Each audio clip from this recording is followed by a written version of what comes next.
Hello and welcome to this edition of World at War. My name is Mohammed Saleh. On two occasions this past week, Ukraine used its long-range drones to target Russia's nuclear radars in the city of Orsk that is said to be 1,500 kilometers deep inside the Russian territory from the battle lines. At a time when the Western nations, led by the United States, have given Kiev the go-ahead to use long-range Western weapons deep inside the territory of Russia, these attacks by Ukraine have raised some very serious concerns. But what has really spooked Kremlin are reports that the United States flew its B-52 bombers around the Russian exclave of Kaliningrad just a week after Russia carried out drills of its tactical nuclear weapons. Our next report gives you more details. At no point of time in this war so far has the situation been as precarious as things stand at the moment.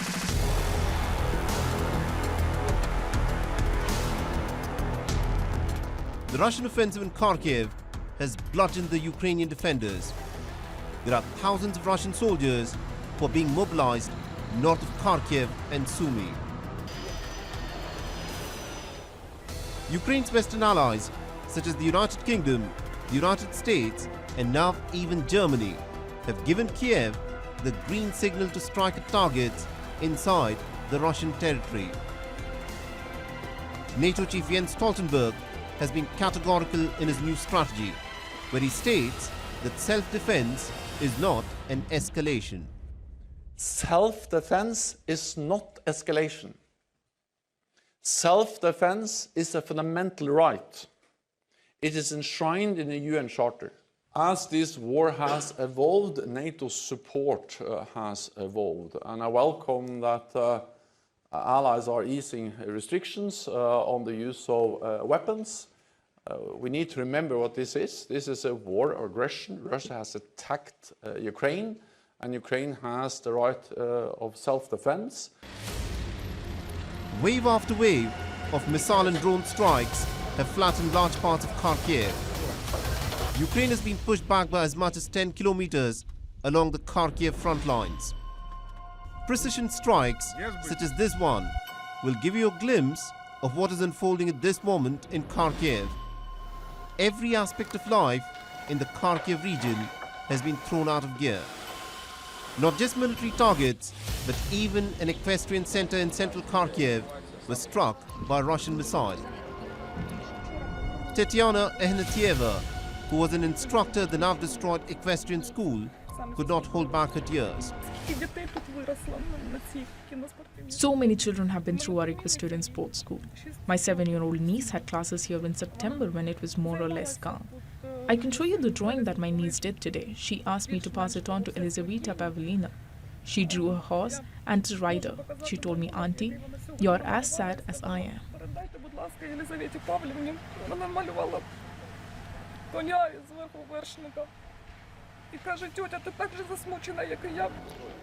More than weapons, Ukraine is short of manpower, and to fill up the vacant positions on the front lines, it has now resorted to filling up its ranks with convicted prisoners who've been promised that if they serve in the army till the end of the war, then they would have earned their freedom. But the soldiers fighting on the front lines say that their life is now worse than hell, and the only thing that keeps them going are the photographs of their families and children, to whom they dream of going back someday, provided they survive.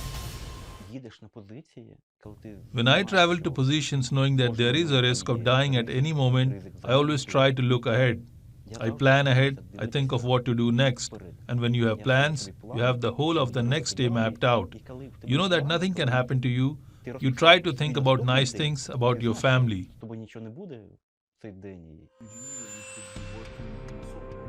Ukraine's Defense Minister Rustem Umerov is pretty confident that Ukraine will start receiving deliveries of F-16 fighter jets pretty soon from their Western allies. Denmark, Netherlands, Norway and Belgium have committed to sending F-16 fighter jets to Ukraine. For more than 2 years, Russia has exercised complete air superiority along the front lines, using its fighter jets to drop the glide bombs that have devastated the Ukrainian defense lines without coming in the range of Ukrainian air defense systems. but the availability of the American-manufactured F-16 fighter jets could change the dynamic of the Russian fighter jets along the front lines. The much-hyped American-manufactured M1 Abrams tanks, each of which cost $10 million, have proven themselves to be sitting ducks on the battlefield for the Russian drones, forcing the Pentagon to advise the Ukrainians to pull back all American-given M1 Abrams tanks from the battle lines. For Kiev, there is no silver bullet that can turn the tide in this war. But the longer this war of attrition drags on, the more the rhetoric of the leaders has tilted towards nuclear brinkmanship. Russia has made no bones about the fact that it will use nuclear weapons if its sovereignty comes under threat. And in the last fortnight, Moscow has conducted tactical nuclear drills in the full public glare of the world. Not to be left behind in the act of nuclear brinkmanship, the United States reportedly flew its B-52 bombers in a loop around the Russian territory of Kaliningrad. The route taken by the American bombers was tracked by the UK Defence Journal. Kaliningrad is Russia's most westerly territory, and it is also the headquarters of Kremlin's Baltic Fleet. And more importantly, it is loaded to the top with Russia's nuclear-capable missiles. A single miscalculation here will plunge Europe into a crisis, the likes of which it has never witnessed before.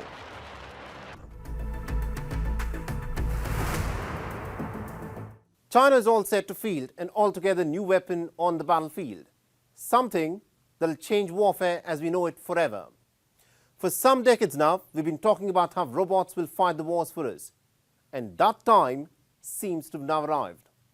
As part of the Golden Dragon 2024 military drills, China unveiled the latest version of its military robot dog that can conduct reconnaissance and also take part in active combat.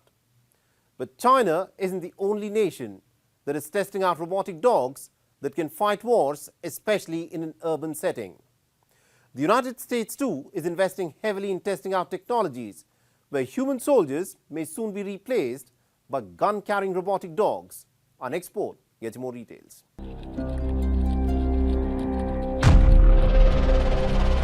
This is the future warfare. A team of Chinese scientists from the Nanjing University of Science and Technology who have close ties with the Chinese military tested a robotic dog. But this dog is not ordinary. Don't be deceived by its looks. This robotic dog has 7.62mm machine gun mounted on its back. With the ability to go where no human can, this robotic dog has a capacity of firing 750 rounds per minute. The RoboDog also had an optoelectronic sight. With a shock-absorbing mount and an automatic reloading system, this RoboDog can fire 10-round bursts at a human-sized target standing 100 meters away with an astounding 98% accuracy. The mind-boggling results suggest that the robotic dogs can shoot much better than experienced soldiers. So what implications will this robot dog have for the future of warfare? If the contemporary conflicts taking place in the urban landscape with its maze and intersecting streets are anything to go by, then enhanced mobility and adaptability in complex urban combat environments will play a key role in future wars. But China is not the only country testing robotic dogs for deadly combat. As early as 2015, Boston Dynamics had developed a giant quadrupled robot for the US military. Boston Dynamics achieved a breakthrough of sorts in 2020 by introducing Spot. But the model was priced $70,000 to $140,000. In sharp contrast, China, riding high on its cutthroat electronics industry and complete industrial chain, has managed to bring down the cost of a robotic dog to as low as $3,000. So how soon will these robotic dogs be pulling the trigger on the battlefield? The idea of using robots to kill enemy combatants is not new. But advancements in AI will change the game altogether. Robotic dogs, armed with deadly weapons and a heightened capacity to comprehend the world around them, could soon be making decisions of life and death of humans. The cynical amongst us say, everything is fair in love and war, to override the questions of ethics on the battlefield. And it is the precise approach that will leave humanity at the mercy of the barrel of a robotic dog's gun.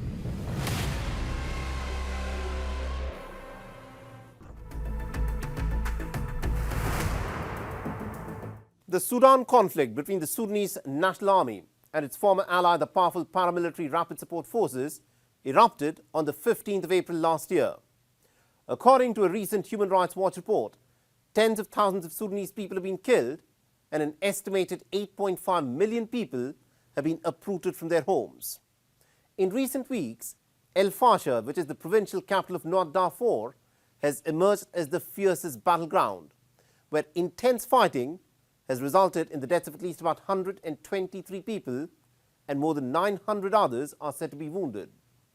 According to a report by the United Nations Population Fund, as many as about 500,000 people have been displaced from Fasher due to the recent clashes between the warring sides since the 10th of May.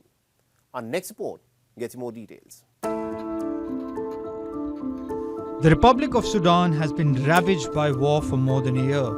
It is now feared that a new front has opened up around the town of Fasher in North Darfur, where, compounding the matters, the population is already on the brink of starvation. Fasher is the only state capital of the 5 Darfur states, not controlled by the RSF. With a population estimated at around 1 million, the town was, until recently, relatively unaffected by the fighting. But since mid-April, bombardments and clashes have been reported in the surrounding villages.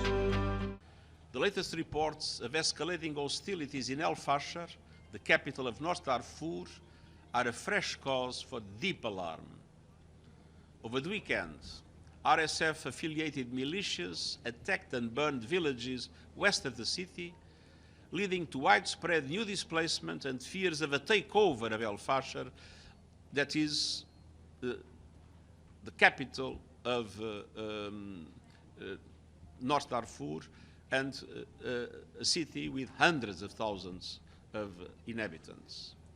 Fighting continued today on the outskirts of Fasher. Counterattacks have led to more deaths and injuries. And let me be clear, any attack on Fasher would be devastating for civilians and could lead to a full-blown intercommunal conflict across Darfur. It would also upend aid operations in an area already on the brink of famine, since Fasher has always been a critical UN humanitarian hub. Fasher is hosting most of the displaced persons in severely overcrowded shelters. About 40,000 women in the city are enduring high-risk pregnancies and are in urgent need of advanced care. Since the outbreak of the current round of clashes on May 10th, the 3 major medical facilities in Fasher, including South Hospital and the Saudi Maternity Hospital, have been damaged. South Hospital, which is still operational, is increasingly at the risk of closure as the fighting endangers patients and hospital staff. According to the United Nations, the 13-month-long civil war in Sudan risks triggering the world's largest hunger crisis. About 25 million people, approximately half of the country's population, are in need of all types of humanitarian assistance, whereas more than 18 million people are grappling with food insecurity in the agriculturally rich nation. Hunger, not just fighting, is rampant across Sudan now, driving displacement. Additionally, one of the worst education crises in the world is unfolding in Sudan, with a vast majority of the country's schools closed due to the conflict. More than 18 million students have been out of school for over a year. Will this severe humanitarian crisis draw the attention of the world? Or will Sudan continue to be conspicuously absent from the global headlines?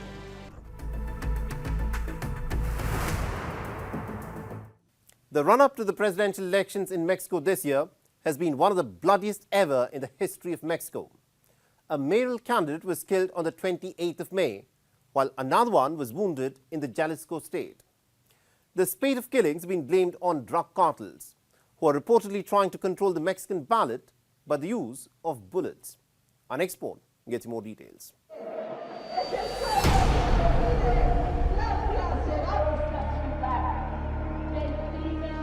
In Mexico, the campaign season marred by violence came to a bloody end on Wednesday, as a gunman shot dead an aspiring mayor at a campaign rally days before the country is widely expected to elect its first female president.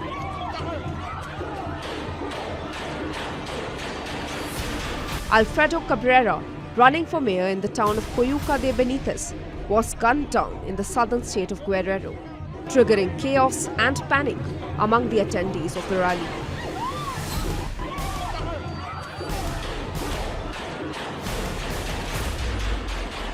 Reportedly, 15 shots were heard as the members of the Mexico's National Guard killed the alleged assailant at the scene. 3 others were also injured and 2 others were detained. Cabrera, who was targeted earlier in 2023 as well, was under police protection. He belonged to the same centre-right opposition coalition as presidential candidate former Senator Xochitl Gálvez, who formally ended her campaign in Monterrey on Wednesday, vowing to fight insecurity in the country. Hoy la seguridad está mejor que nunca. Is security today better than ever? Of course not. 186,000 people were murdered and 50,000 people disappeared. You're going through the violence here in Nuevo León. 12,000 children murdered, 40,000 young people murdered. That is the result of a security strategy where the hugs have been for the criminals and the bullets for the citizens. It's over. You will have the bravest president, the president who will confront crime.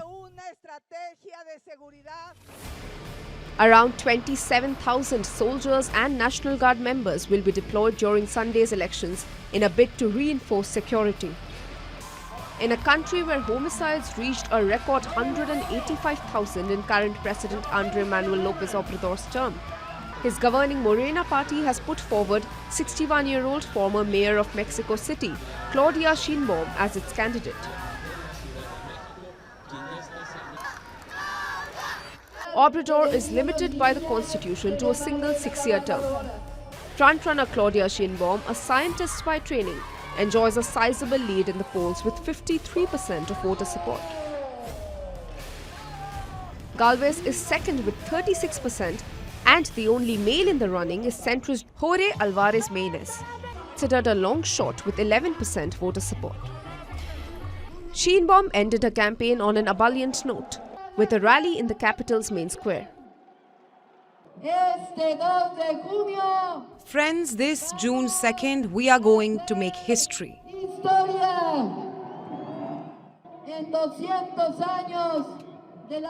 For the first time in 200 years of the Republic, we women will reach the highest honor that our people can give us, the presidency of Mexico.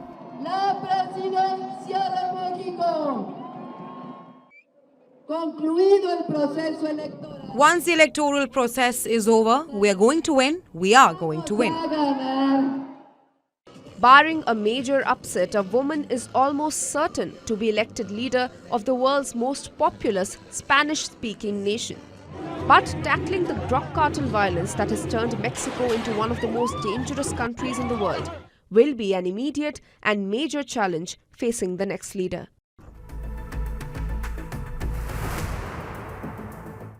At least 8 people were killed and 150 others were kidnapped in central Nigeria on the 24th of May. This is the latest mass abduction in a country whose northwest and central states are notorious for mass kidnappings for ransom. In the month of March this year, within a span of a week, there were 2 mass abductions in the West African nation. The kidnappings are especially concerning given the reduction in mass abductions that have been witnessed over the past year. But the crucial question is this: is the most populous nation in Africa witnessing a resurgence in kidnapped gangs? Our next report gets more details.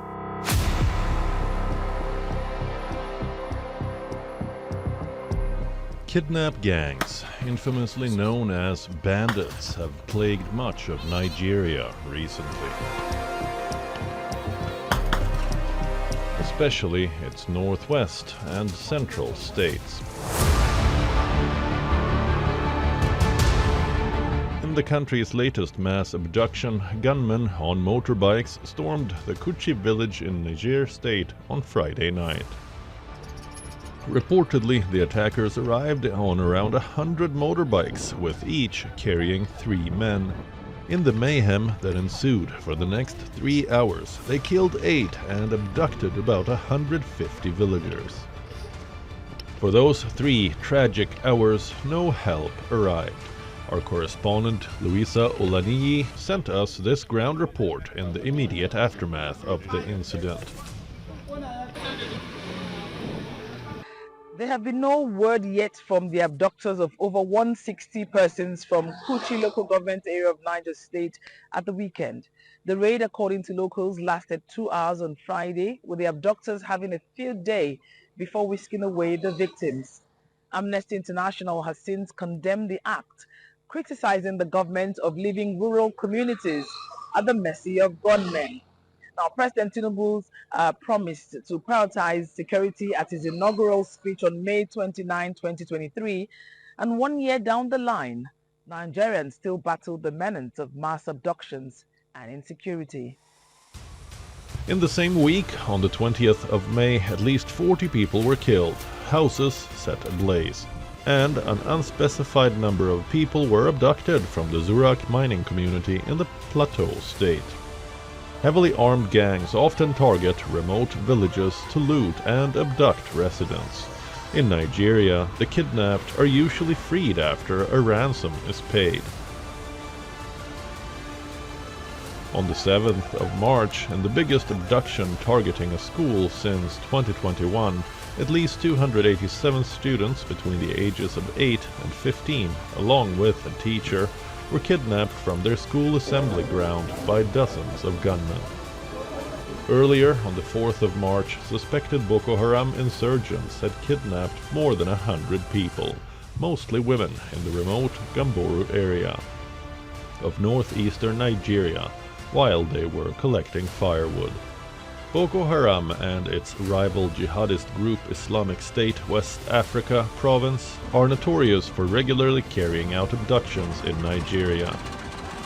Apart from the scourge of mass kidnappings, Nigeria is plagued with security challenges on multiple fronts, including a 14-year-long Islamist insurgency in its northeast, separatist violence in the southeast, and frequently deadly clashes between farmers and herders in the central region. At a time when the country is besieged with pressing problems such as insecurity, rising inflation, and a foreign exchange crisis, the country's national anthem has been changed with little consultation. Is it any wonder that the Nigerians are outraged, questioning the President Bola Tinubu's priorities?